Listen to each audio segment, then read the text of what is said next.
सुनसरीको इटहरीमा पनि विभिन्न संघ संस्था तथा समुदायका प्रतिनिधिहरूको सहभागितामा हर्ष उल्लासपूर्वक होली पर्व मनाइएको छ।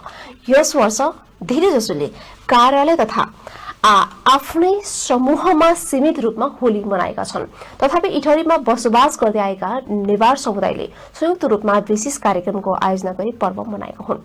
समुदायको संयुक्त आयोजनामा इटहरी स्थित नेवार पार्टी प्यारिसमा भेला भई सहभागीहरूले एक आपसमा अबीर र रङ दलेर शुभकामना आदान प्रदान गरे। उपस्थित सबैले आत्मीय वातावरणमा शुभकामना साटासाट गर्दै होली पर्व मनाएको बताइएको छ।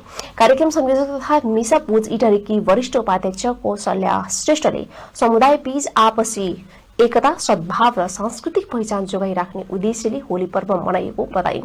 उक्त कार्यक्रममा कोशी प्रदेश सभा सदस्य मीना श्रेष्ठ, नेवा पूजका संस्थापक उपाध्यक्ष राजेश श्रेष्ठ, सल्लाहकार सोमबहादुर श्रेष्ठ, मिसा पूज इटहरीकी अध्यक्ष गंगा श्रेष्ठ लगायत विभिन्न व्यक्तित्वहरूको उपस्थिति रहेको थियो।